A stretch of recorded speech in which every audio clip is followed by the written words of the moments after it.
Let's dive into the discussions shaping the nation. Ministers, I want to discuss with you the pension abatement for retired nurses who returned to work during COVID. I would like to discuss the abating of pensions for retired nurses, again, and other workers who returned to vaccination centres and went back into wards, and who community settings, they were highly experienced people, and they answered the call and they came back to work, and they were told that their pensions wouldn't be affected. Some went into mental health, into the camp's clinical liaison support team. They were told they could work up to 19.5 hours and it wouldn't affect their pensions. They brought many years of experience and knowledge with them. And everything was going grand until the Department of Finance intervened sometime late in 2022 and told the HSE that this wouldn't be so, and that the pensions would be abated. But the HSE never relayed that to their workers. The workers didn't know. They continued on along the vein that they were working. And the HSE HR section, especially in HSE South, told the workers everything would be all right. Now, the story is the Department of Finance and Revenue are looking, the pension side of it, are looking for tax back, money back. Some have been asked to pay back 2,700, 4,000, 5,000, and one individual who had he went back into mental health. He was a highly qualified individual.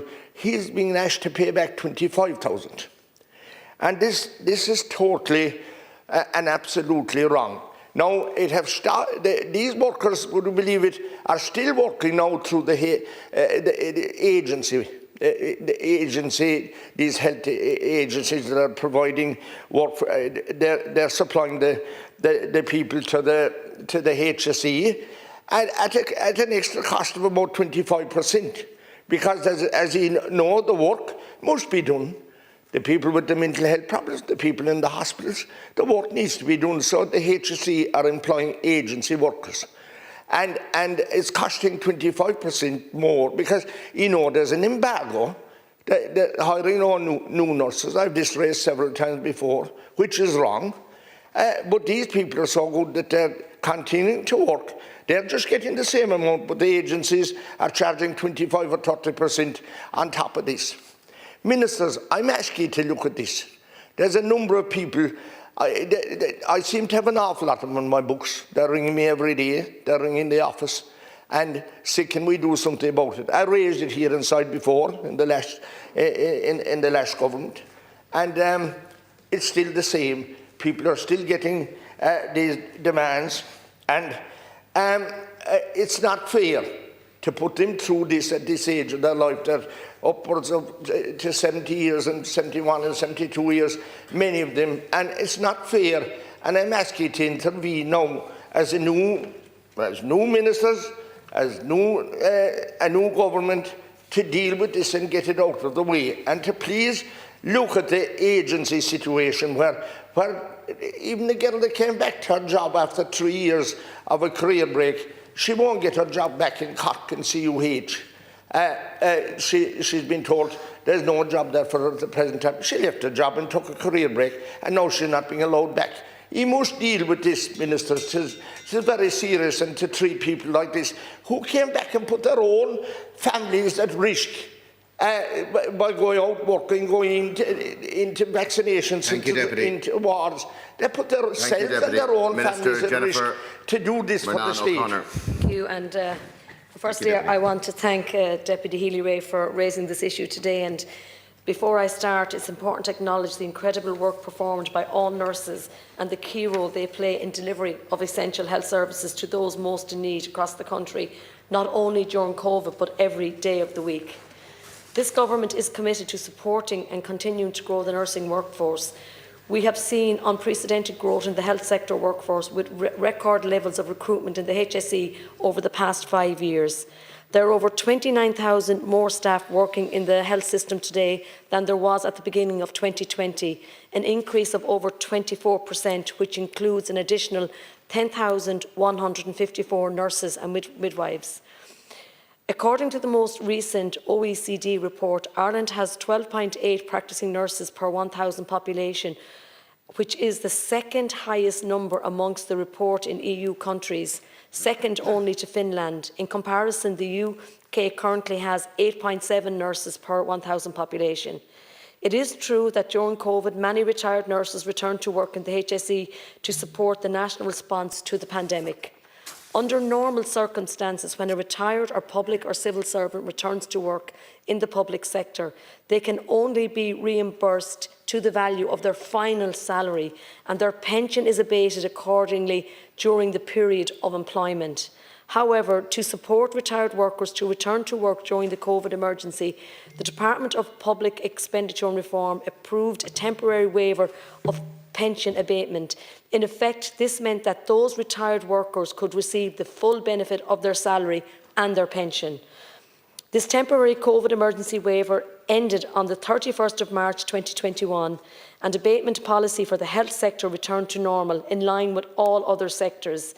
It is the case that some of retired persons remained in employment beyond March 2021 date. The Department of Health issued a communication to the HSE on the 15th of January 2021, informing them that the waiver was to cease on the 22nd of January 2021. And the HSE issued a communication to their own management teams. This information was also made available to all staff on the HSE website. Unrelated to the COVID waiver, DPENDR issued further guidance in December 2022, which clarified the rules regarding pension abatement and the methodology for the calculation of same. The HSE in return issued their own memo 059/2024 in early 24, outlining the content of deeper guidance. As a result of this new guidance, that abated employees are currently being assessed by the HSE for compliance. All retired public servants who are re-employed by any public service body are subject to pension abatement rules. The HSE are obliged to apply the regulations that are in place and to calculate and apply abatement as laid down in DPENDR Circular 24/2022 as of the 1st of January 2023. I am aware that many retired nurses choose to work in private agency companies and that they can do so without any impact on their pension. However, the Department and the HSE are committed to reducing the reliance on use of agency staff and to fill vacancies through direct employment in the first instance in order to build a sustainable workforce for the future. In fact, reaffirming this commitment was a major ask of all representative bodies during the recent WRC negotiations regarding staff. Thank you. Thank you, Minister, and thank you for coming in under time. Deputy. Minister, I thank you for coming in here this morning to answer my question about this. And first of all, I do not thank you for reading out all the kudos that you're claiming about the amount of people that you've employed in the HSE, the extra people. Clearly, the HSE are the wards and the hospitals and the staff are understaffed. And what I'm saying to you about this particular episode is these people that came back to work did so out of the goodness of their heart in the first place when they see the country was under pressure. They were told that pensions would not be affected. Then the Department of Finance came along and said that they would be affected. But when they queried this with the HSE, they told they were safe out to work away. And this is what they did. And now it is ongoing, and that's what I'm asking you to sort out. It's not fair on these people. And you know, I take these people's word because they work for the HSE, they work for the country, most of them for over 40 years. And there was never a question about their relenting in their duties or not complying with their duties. And this is what they are saying to me. They were told by the HSE South that they were safe and to walk away. And until it was highlighted here by myself and the Dáil, then some of them stopped working and went to doing agency work, doing the same work. Now, I believe these people, and I'm asking you to look at what happened, because clearly HSE, HR told them that they were safe to stay working, and that's what they did. And they didn't leave the people down. I know some of these people were dealing one-to-one with patients that maybe would have committed suicide or done a lot worse. And they felt an onus on them to keep working. And when they got the nod from the HSE that they were safe and that would be sorted out with the Department of Finance, that's what they did. I want you to sort this out and take no more tax or extra money out of their pensions. Thank you, Deputy. Thank you, and I want to thank you, Deputy, and I can see the passion, and you know, I do understand, and it is important to reiterate our appreciation for the work carried out by all our healthcare workers throughout the pandemic, including those individuals who returned from retirement to help their colleagues and the public when they needed it most, and I do understand that. The temporary waiver of pension abatement was introduced at a time of great need. The normal rules of the pension abatement are that waivers will only be granted in exceptional circumstances for a limited period of time. In this case, they cease to operate from March 2021. And I know I have said that to you, Deputy, already. But when new circulars are introduced, the HSE National Pension Payments Team are mandated to apply the regulations in force regarding the abatement. Specifically, the Department of Public Expenditure and Reform Circular 24/2022. As of the 1st of the 1st, 2023, the HSE are obliged to circulate and apply abatement as laid down in the circular. It is important to note that the HSE are only reviewing compliance from this date on and not for the duration of the temporary COVID waiver. The Government is committed to supporting the ongoing recruitment and growth of our health service workforce. Reliance on retired workers and exemptions from the principle of pension abatement is not a durable solution, of one that should be relied on upon a long term.